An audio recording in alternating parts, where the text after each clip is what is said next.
Back in Alan's day, it was a man's world. But now, times have changed. When I was a little kid, I used to play with Hot Wheel cars instead of dolls like any normal girl. Terrain Tamer is looking for parts specialists to train up.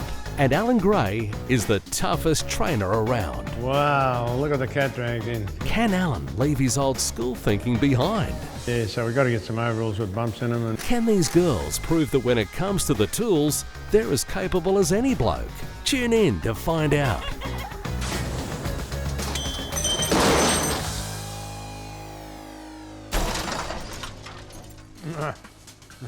Hello. I've been telling you for years you need a mobility scooter. You finally listened to someone. What's going on here? I thought you were away, so I stuck my truck in. I'm going to throw one of these new ELockers in. I managed to grab the first one off the shelf. So. Yeah, pretty high demand at the moment. You're pretty lucky about that. Privileges of hard work, Al. I'm sure you know about that. Yeah, it just might work out right. I've got a couple of apprentices here to give you a hand. I was wondering who your entourage was. Yeah, I'm okay. Andrew. Molly. How's it going? Okay, so what I might leave them with you so as I can show you a bit to do. If they get into strife, these girls will be the ones to ask, all right? All right. I'll just wander off. I'll catch you later. I bet you will. I'm all heart. So, what we've got here is a diff housing out of my Land Cruiser. I've already stripped it down, ready to fit up the Eaton ELocker. Before we go any further, how much do you girls know about diffs? Yeah, not a great deal. I haven't had much experience either. Crown wheel, pinion, that's the centre. Two side bearings. All the pinion bearings are still in there, which are in good condition on this diff, so we're not going to touch them. So that's where the axle is splined into that. And that's basically your differential. It allows one wheel to turn faster than the other, but that's not always desirable when you're off-road because, of course, the wheel that's spinning is the wheel that doesn't have any traction. So this basically allows you to lock both axles together and spin both wheels at the same speed whenever you want.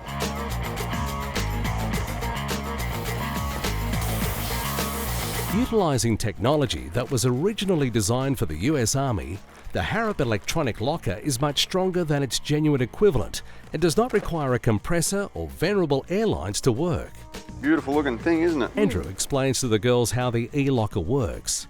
All we've got is an electromagnet on the side, and all that happens is this is anchored over the caps, so it can't rotate. And when you energise the electromagnet, it locks up this cam and it allows these pins to push across. That indexes that locking plate into the side gear and it locks the side gear to the outside of the housing. Now it's time to start fitting the ELocker in with the other components, starting with the crown wheel.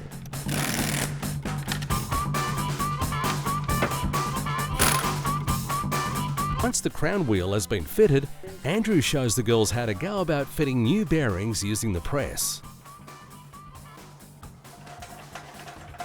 Make sure you start off with it square, otherwise it's hard to get it square later. Jeez, all the way home. So you never press on the outer race, obviously, because you'll destroy it. Time to go dial it in. The next step is to fit the ELocker into the diff housing. So what might be some advantages of having a manual locking diff like the ELocker, or so as opposed to an automatic locking diff? What are some advantages? It's selective. You can choose when when you want it to go on and off. It's not just going to select it itself. Yep. Can you think of any situations where that's a big advantage over one that's locked all the time? Just normally, like normal driving on the street. Yep. Any off-road situations? When you're climbing. Particularly in the front, having a manual one is an advantage because, of course, when you lock this in, your steering is going to be very, very heavy. So you want to be able to turn it on and off at will. And the other thing I've found for driving, sometimes when you're on a really slippery off-camber track, you don't want to have any of your wheels locked up. You want to be able to single spin, because otherwise you just tend to skate straight down the side of the hill. So if you can select it and choose when you want it to be engaged, sometimes you're better off not having any locked diff at all. All right, beautiful. So I've got this little bracket here to stop it rotating.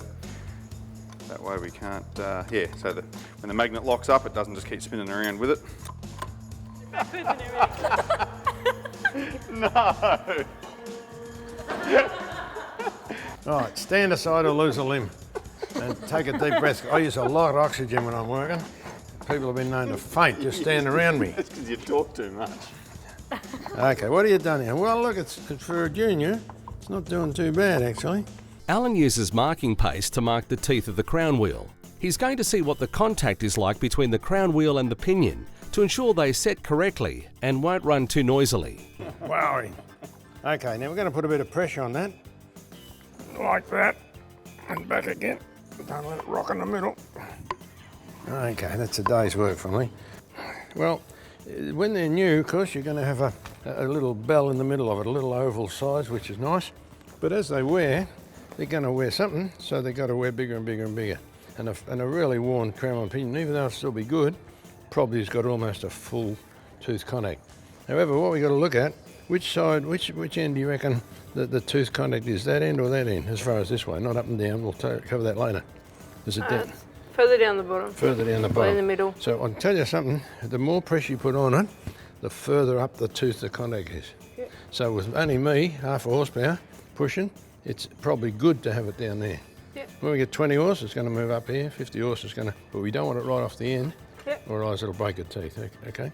So that way, it's pretty good.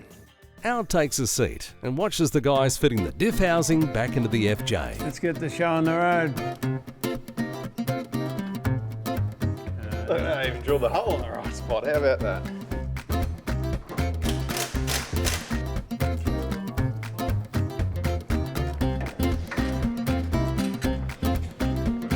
You know about tail shaft phasing? Not really. Okay, well what you just bolted on there is totally wrong. So we've got a problem with this tail shaft. See, it's always got to be in phase. See the back one, is that in phase or out of phase? It's in phase. In phase, okay. When you've got a mechanical thing driving a mechanical thing, they've got to be in phase. When you've got a mechanical thing driving a human thing or a flexible thing, you have them out of phase, okay? Okay. Okay, just keep that in mind, that's good. Okay. Okie dog. Rightio girls, we've done a fair bit of work today. It's been good, bit of a learning curve for everyone. Yeah, well now all the hard work's done, I guess it's time to go and thrash it around out the back and have some fun. Let's go. Let's go for a drive. Who's willing? Yeah, did I mention that it rides really smooth?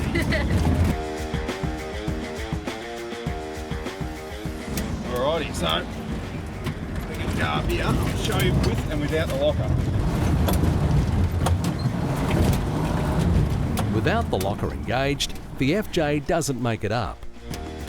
Alright, so there we go. With the locker now engaged, Andrew gives it another try and succeeds. Beautiful, what a difference.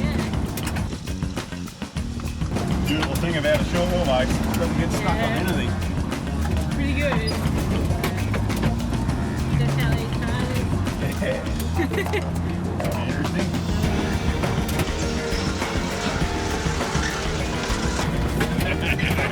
That's a bit more like it.